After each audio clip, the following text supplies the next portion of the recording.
Next, I'd like to introduce Elisabeth Rosenstern, she's a senior accounting major, and her topic is the growing demand and development of forensic accounting, and her advisor is Dr. Vicky Fratto. Good evening, ladies and gentlemen. As was introduced, I'm Elisabeth Rosenstern, and I did my thesis on the growing demand and development of forensic accounting. Okay, to start off with, I just want to give you a little bit of background information. So fraud has really been on the rise in recent years. By show of hands, have any of you ever heard of Enron or WorldCom or Tyco? Okay, so I see some hands out there. And these were some of the companies involved in some of the largest accounting scandals.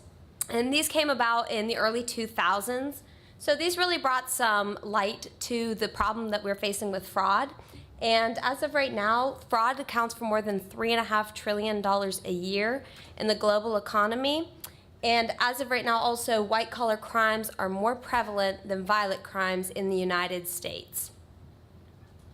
So as a result of all this fraud, the government and other agencies put in some new laws to help regulate fraud and accounting. And some of the most common of these are Sarbanes-Oxley, also known as SOX, and SAS number 99. And these just put a greater emphasis on internal controls and fraud detection. However, they also increase the need for forensic accountants, and the skills of forensic accountants are now highly sought out, and forensic accounting is actually one of the fastest growing areas in accounting today. So to start my research, I did a literature review just to assess the general research that has already been done on forensic accounting. And this revealed that there is definitely a need for forensic accountants, and there's an increased awareness of it across the field of accounting. Also, schools are starting to implement fraud and forensic classes and programs in an effort to meet the demand for forensic accountants. So for the purpose of my study, I defined forensic accounting as a specialty for fraud investigation and the prevention and detection of fraud, and as the application of accounting knowledge and investigative skills to identify and resolve legal issues. So after my literature review, I developed a survey that I sent to the 32 largest public accounting firms in the greater Pittsburgh area. I formatted it in Question Pro and sent it by email, and it was sent to forensic accountants within the firms, and it was just one response per firm was all that was required, and if there weren't any forensic accountants, it was sent to someone of a similar position. And the purpose of my survey was to assess just the current state of forensic accounting at the biggest CPA firms. I also wanted to examine any training procedures that these firms may have for someone who wants to become a forensic accountant. And finally, I also wanted to examine the qualifications of the leading forensic accountants within these firms. So I got 15 usable responses, so almost 47% response rate. And that was actually not easy to get, but I was pretty happy with it. And the respondents were a little bit mixed, so I did have some forensic accountants, but I also had some auditors and partners and other accounting positions reply. And 100% of the respondents said that they were familiar with forensic accounting as defined. The same definition I provided to you was the one I provided to them. And about 87% see a need for forensic accounting specialists or a department within their firm. And similarly, about 87% think that CPA firms should be offering forensic accounting services. Okay, so I put some questions in on Likert scales, and these ones just generally assessed the increased demand for forensic accounting services since Sarbanes-Oxley and the ability to find and train individuals to fulfill this demand. And overall, there was general agreement among the respondents about an increased demand, and the firms are working to find individuals to fill these positions. These questions here pertain to the education of forensic accounting. About 87% believe that undergrad accounting programs should include a fraud or forensic class. There was a little bit more uncertainty concerning the graduate programs. I asked if they thought it'd be a preferred prerequisite to have a graduate degree in fraud and forensics, and obviously this wouldn't be a bad thing, but some respondents did not think this would be necessary at all, whereas others did. I then asked the opinions of the respondents as to where they thought the best places to house forensic accounting services would be, and the respondents indicated that they believe public accounting firms, law firms, government agencies, and private firms specializing in forensic accounting would all be good for housing forensic accounting services. However, then I asked where they thought the best place to house these services would be, and 14 of the 15 respondents indicated that they believed public accounting firms would be the best place. And the remaining one respondent thought that private firms specializing in forensic accounting would be the best. Next slide, please. Thank you. And then, okay, this was the turning point of my survey, where if the respondents indicated that they had forensic accountants or someone did work that was similar to it, then they went on to answer additional questions, but if not, they ended the survey here. So 12 respondents continued from here, meaning 3 did not have forensic accountants or the equivalent thereof.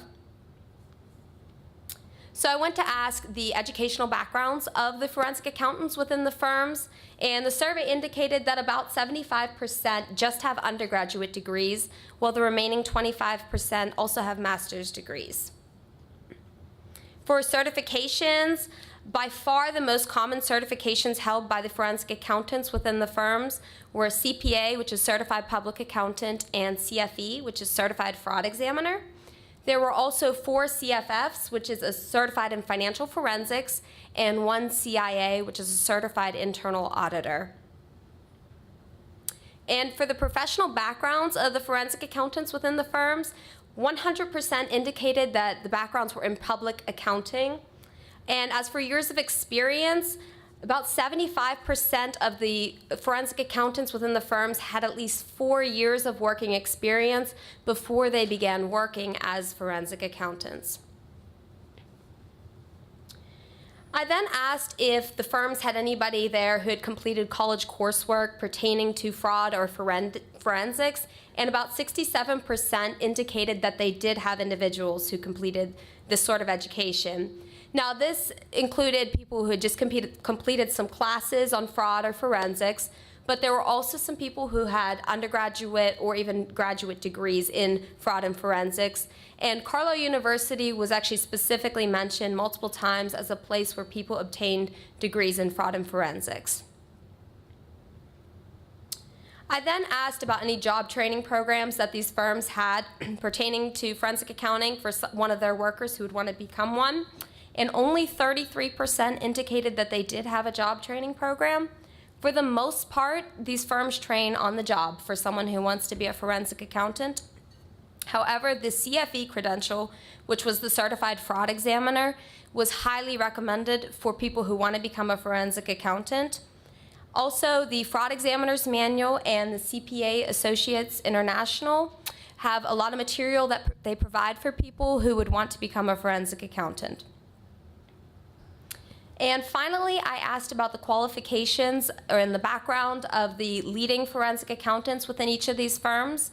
And for just a general summary, we have a lot of CPAs and CFEs, and there were some CFFs as well. And they all had either backgrounds with degrees in accounting or forensic accounting. And the most qualified and skilled ones had 10 plus years in public accounting. And also that was mentioned were litigation skills and experience, which this really aligned with my literature review that mentioned that typical CPAs don't have the necessary legal knowledge for the most part that forensic accountants need. So this was a very distinguishing factor between a normal CPA and a forensic accountant. So overall, for my conclusions and implications, there's definitely a need for forensic accountants, and the CPA firms in the Pittsburgh area definitely agree with that. However, as of right now, most of their training is on the job for it. But the ACFE, which is the Association of Certified Fraud Examiners, and the CFE credential are definitely recommended ways to become a forensic accountant to gain some knowledge and qualification. And as far as educational programs go, I believe they should be using a case study approach in the classroom. Since training is mostly on the job, I think this would be the best way to mirror the actual experience in the field of a forensic accountant. And also, I believe practicing forensic accountants should be the ones instructing these classes, as they are the ones who have the most experience with this.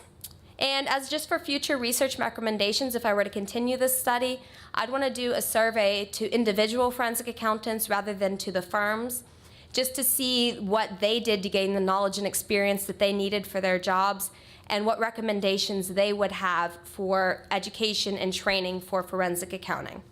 Okay, thank you very much.